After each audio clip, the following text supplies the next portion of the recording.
Bwana Miller alidhani yuko peke yake, akiwa amezama katika mdundo wa wimbo ili kutuliza mawazo yake. Lakini anapogeuka, anatambua kuwa mmoja wa wanafunzi wake, Cairo, amemwona. Hali inabadilika kuwa ya msuko. Mwalimu amenaswa bila kutarajia, akiwa na aibu. Hata hivyo, baada ya muda mfupi, hali isiyo ya kawaida inatokea baina yao.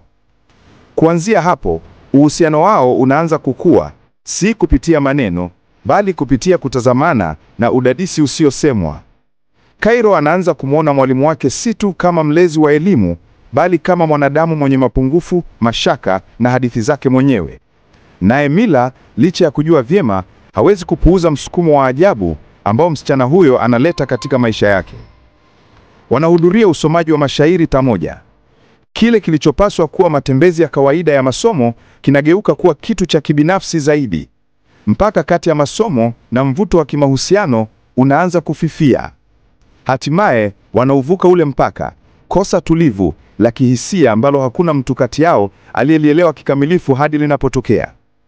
Uzito wa hatia na majuto unawafikia haraka. Wote wawili wanagundua kuwa kilichotokea hakiwezi kubadilishwa na kwamba mipaka lazima ijengwe upya kabla mambo hayajaharibika kabisa. Kuanzia hapo, uhusiano wao hauwi wa kimapenzi tena. Unawaacha kwenye kimya kilichojaa masomo, madhara na uelewa wa kusikitisha kwamba kuna mipaka ambayo haipaswi kamwe kuvukwa.